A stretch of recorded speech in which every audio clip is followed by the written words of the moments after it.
Nosotros privatizamos los bancos, la compañía telefónica, las líneas aéreas, la siderurgia, las minas. Estamos ahora procediendo a privatizar los puertos. Se me escurren mis lágrimas porque pues no puedo darle a mi familia lo que yo quisiera.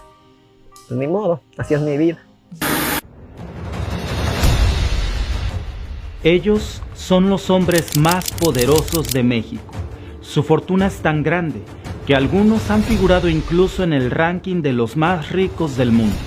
Pero lo que pocos saben es que estas 23 familias que hoy controlan la mayor parte de la economía del país se hicieron ricos mientras México se hundía en la pobreza, en una de las peores crisis económicas de su historia, en la que muchos han catalogado como el segundo mayor robo de México después de que se perdiera la mitad de su territorio a manos de Estados Unidos.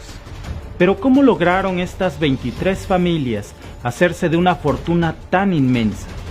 ¿Cuál fue el papel del expresidente Carlos Salinas de Gortari en medio de este atraco? ¿Y cómo lograron borrar cualquier rastro de evidencia del saqueo tan grande que concentró la riqueza del país en manos de unas cuantas personas? En este video te lo voy a decir. Yo soy Víctor y esto es The Mexican Family. En el pasado video hablamos de cómo Rusia consolidó uno de los robos más grandes de su historia, malbaratando todas las empresas nacionales para concentrarlas en manos de unos cuantos oligarcas rusos, que hasta hoy controlan la economía de Moscú. Pero esta historia de la que hoy vamos a hablar es aún más terrible que la historia del saqueo de la riqueza de Rusia después de la Unión Soviética, con exactamente el mismo modus operandi y casi durante los mismos años. Hablemos de México y de cómo la distribución de la riqueza nacional tuvo un parteaguas vergonzoso, un antes y un después entre la pobreza y la pobreza extrema. Para entenderlo, hagamos historia. Todo comenzó aquí, en el sexenio de este terrible personaje, el expresidente Carlos Salinas de Gortari. Para México ver este rostro es recordar una de las historias más duras del país, en las que, al igual que estaba sucediendo con Mikhail Gorbachev en Rusia, simultáneamente en México se privatizaban y malbarataban cientos de empresas que eran propiedad del Estado para prácticamente regalárselas a una pandilla de pillos que se convertirían en respetables millonarios.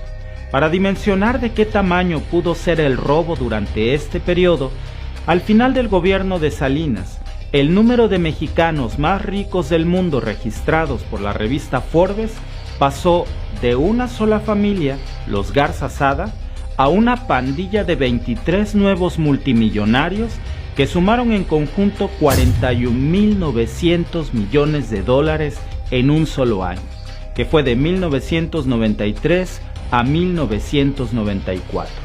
Justo en el mismo año en que también se inició una crisis económica que disparó los niveles de pobreza al 69% de los mexicanos. A esa horrorosa crisis del 94 también se le conoció como el efecto tequila, el error de diciembre, y para muchos especialistas, esa fue la mayor crisis económica que ha enfrentado México en toda su historia moderna y que terminó por afectar a empresas, familias e incluso a la economía mundial.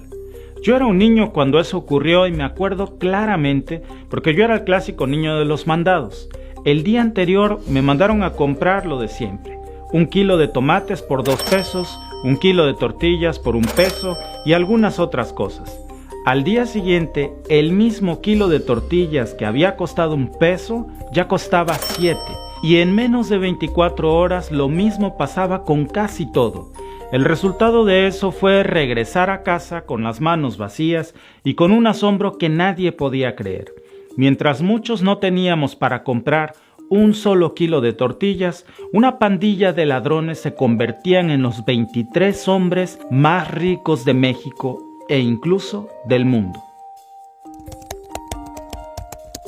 Primero, ¿quieres saber por qué ocurrió esta terrible crisis económica? Bueno, hubo varios factores, pero te voy a decir algunas de las razones principales. La primera de ellas fue un déficit fiscal histórico que se originó al final del sexenio de Carlos Salinas, en donde el país estaba hecho un polvorín, entre el asesinato de destacadas figuras como el cardenal de la Iglesia Católica, Juan Jesús Posadas Ocampo, hasta el mismo candidato presidencial del PRI, Luis Donaldo Colosio, y el secretario general del mismo partido, Francisco Ruiz Massieu, que por cierto, era excuñado del mismo presidente Carlos Salinas de Gortari. Y después de todo eso, México terminó en 1994 con una profunda crisis política en donde la presencia de Carlos Salinas era insostenible. Pero al igual que sucedió con los oligarcas rusos en tiempos de Gorbachov, Salinas tuvo que apostar una enorme cantidad de dinero para comprar o ganar las elecciones tras el asesinato de Luis Donaldo Colosio, que a pesar de ser del mismo partido que Carlos Salinas, era un claro opositor y crítico de su gobierno. Así que el dinero para ganar la elección después de la muerte de Colosio, por supuesto que provino de las arcas del gobierno. Y eso provocó un aumento desmesurado en el gasto público con un nivel del déficit histórico que representó el 7% del Producto Interno Bruto. Y gracias a esa crisis económica, miles de mexicanos perdieron sus empleos o sus propiedades. Según datos del propio INEGI, en 1996, el índice de personas con pobreza patrimonial fue del 69% de la población, y con eso se desató una incontrolable oleada de violencia e inseguridad que ha ido escalando hasta el día de hoy. Mientras México se hundía en la violencia y la pobreza, había un selecto grupo de empresarios, si se les puede llamar así, que se enriquecían mientras México se hundía. A este atraco, que fue uno de los robos más grandes en la historia de México, se le puso un nombre elegante, al igual que en la Rusia de Gorbachov. Se le llamó privatización. Y en el video pasado, donde hablamos de la historia de los oligarcas rusos, veíamos las enormes coincidencias en estos esquemas de privatización en ambos países. Bueno, esto no fue del todo una coincidencia. Ahora te voy a hablar de eso. Pero al igual que con Gorbachov, en donde un grupo de asesores estadounidenses le aconsejaron a Rusia, tras la caída de la URSS, privatizar todas las empresas que eran propiedad del gobierno para adoptar un modelo capitalista, en México estaba por firmarse el Tratado de Libre Comercio justo ese año, entre Estados Unidos, México y Canadá. Y una de las condiciones para que esto pasara era que el Estado mexicano abandonara la concentración de empresas y las privatizara, obviamente a manos de particulares. Y eso fue lo que hizo Carlos Salinas. Pero tal como pasó en Rusia, lo hizo malbaratando las empresas que eran propiedad del gobierno mexicano para trasladarlas a sus amigos y a su círculo más cercano.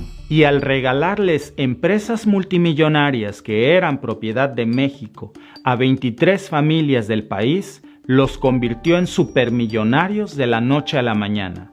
Al punto que, mientras la tasa de crecimiento promedio de millonarios en todo el planeta era del 15%, en México la nueva tasa de millonarios era del 85%, convirtiéndola en uno de los países con más números de nuevos ricos. Entre ellos, quien fuera en algún momento el hombre más rico de todo el planeta, Carlos Slim Helú, que fue quien adquirió la empresa de telefonía que antes era propiedad del gobierno mexicano, Teléfonos de México o Telmex, aun cuando no fue él quien hiciera la oferta más alta. Pero no solo se le vendió Telmex a un precio de regalo.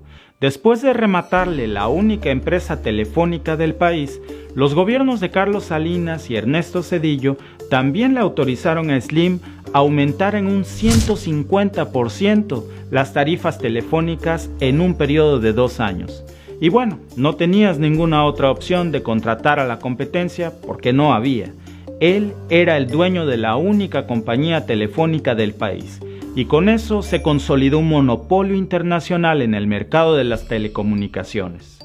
Hoy en día la fortuna de Carlos Slim supera los $80,000 millones y se encuentra entre los 20 hombres más ricos del planeta. Su empresa más conocida es América Móvil, una de las compañías